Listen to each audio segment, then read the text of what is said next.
This psychological thriller slash horror film starts out as a detective mystery, but ends by leaving the audience doubting their own eyes and questioning what is real and what is not. Hello, and welcome back to another installment of Film Friday, in which I review a new film every single week. This week we're looking at the 2010 film entitled Shutter Island, directed by Martin Scorsese and starring Leonardo DiCaprio. Let's get into it. The film starts as two U.S. Marshals are on the ferry to Shutter Island, a prison facility for the criminally insane. One of the inmates recently escaped, and the Marshals are brought in to investigate the situation. Upon their arrival, they are ordered to surrender their weapons to the warden and the guards of the island before meeting with the prison facility director, Dr. John Cawley, played by Ben Kingsley, and he explains the situation to them. But as the Marshals conduct their investigation, meeting with and interviewing other inmates and so on, they begin to notice that things seem rather off. For one thing, the inmates seem to know more than they are letting on, and Dr. John Cawley seems to be saying less than he knows. In the meantime, the marshal heading the investigation, Edward Daniels, is having strange dreams, visions, and memories, all of which are explained to some degree or another as the film progresses. He also reveals to his partner that the only reason he took this assignment in the first place is because he's trying to blow the lid off of the secret operations which he believes are taking place at the facility.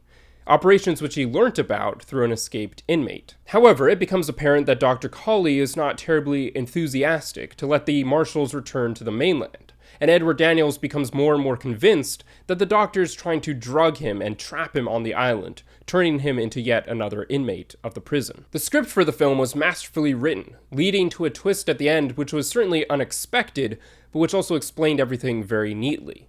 Yet it was also done in such a way as to leave the audience doubting whether or not that was the truth at the end, or just another manipulative lie from the directors of the facility. The cinematography and the special effects were carried out very well, and in particular some of the lighting tricks achieved by the cinematographer, Robert Richardson, were stunning. The music in Shutter Island was quite good, perfectly suiting the mood of the film. For instance, the use of Max Richters' piece on the nature of daylight was very well employed. However, I did find that both this piece and the main theme of the film began to feel overused by the end, as they were both frequently recurring. I will acknowledge that this may in part have been due to the overuse of Richters' piece on the nature of daylight in the past years, both in films and over social media. But this might also have been the result of Scorsese's decision to not have an original score composed for this film, and instead create the music for the film out of a compilation of previously written pieces. While such a decision may not necessarily require a repetitive score, it does seem more likely